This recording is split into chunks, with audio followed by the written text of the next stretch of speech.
Hello, good day to you. It's Talkin really, me, Andy Wright.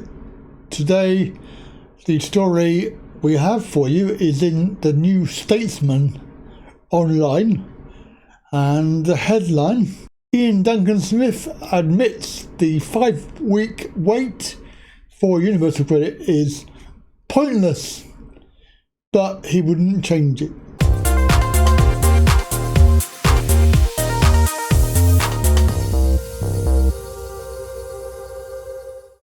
The damaging delay to benefit payments is accepted as unnecessary by its architects, exposing further evidence blindness in the welfare system. When individuals apply for benefits, they have to wait 5 weeks for their first payment. This is part of the Universal Credit Welfare System, conceived in 2010 by the then Work and Pensions Secretary, Ian Duncan Smith. This payment delay is one of the most damaging features of the welfare system, meaning those who suddenly face unemployment, experience a drop in working hours, or are transferred from the old legacy benefit system can be left without income for more than a month. In some cases, owing to glitches in the system or a wait for a work capability assessment, this delay lasts even longer than 5 weeks. During years of reporting on universal credit, the New Statesman has heard from people waiting for as long as 4 months and falling into debt and rent arrears. The payment delay has also been one of the main drivers of rocketing food bank use over the past 5 years, yet it is entirely unnecessary to the system's design. Duncan Smith, who served as Work and Pensions Secretary from 2010 to 2016, told a Work and Pensions Select Committee this morning, 1st of July. It was never originally part of the structural plan for universal credit, he said. Originally, because of its monthly payment basis, universal credit claims would take a month to assess. The waiting time increased in 2015,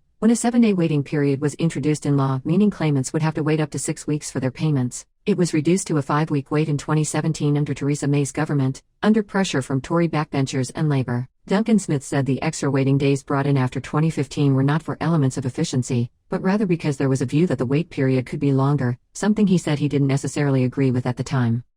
He told the committee the wait could be changed, although he believed it should not be, arguing that the Department for Work and Pensions should now focus on the scale of new claimants due to the COVID-19 crisis. My general view is I would do nothing on this score to change it at this particular stage, but can it be changed? The answer is yes, because it was a policy element, a decision made. According to a report by the Social Security Advisory Committee, which warned against the extra waiting days proposed in 2015, a consideration in the decision-making process was the overall financial context and the need to deliver savings. Even the 4-week wait, designed to mimic the month a regular salaried employee waits for their first paycheck, is not firmly evidence-based. More than half of universal credit claimants, 58%, were in fact paid weekly or fortnightly in their last job before claiming, according to research by Lloyds Banking Group into 7 million of its bank accounts.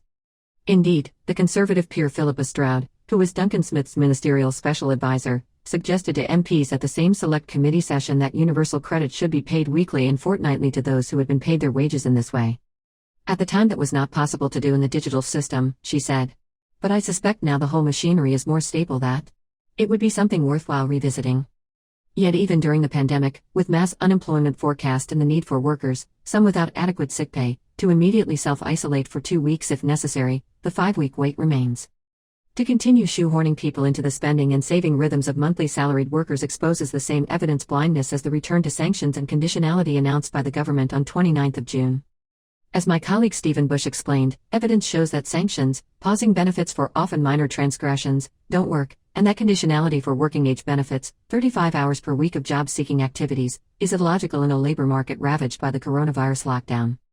Indeed, a survey by a team of academics, released in June and available to read on the University of Salford's website, brought the premise of conditionality into question by demonstrating that the majority of new universal credit claimants are still seeking work, despite a pause in job-seeking requirements in this time. Both blinkered adherence to the 5-week wait and insistence on conditionality reflect a wrong-headed moral reading of welfare. To take out, you have to give back, as if unemployment or in work poverty is some kind of desirable state. Without incentives, work-shy dependency results, nonsensical, in a country where it no longer pays to work for 1 in 8 workers. For politicians, this merely serves a rhetorical purpose, tough love for a public well-versed in the tabloid myth of scroungers, skivers and benefit cheats. The evidence simply isn't there. New reports by academics from York, Ulster and Glasgow universities, for the Joseph Rowntree Foundation, for example, show sanctions-backed conditionality has failed to support and encourage people back to work, making the system far too harsh and potentially life-threatening. It's not just academics.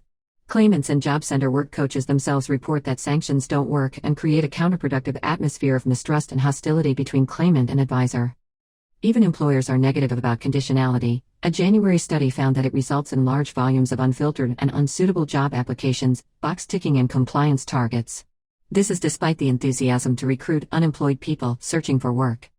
Such topsy-turvy policy-based evidence is at the heart of universal credit's design, exposed more than ever by the new COVID-19 wave of claimants. Right, I hope you enjoyed that slightly different format for this video. I'm just experimenting with ideas and giving you some variety in the outputs that we have. So, have a good day, and I'll catch you next time. Bye for now.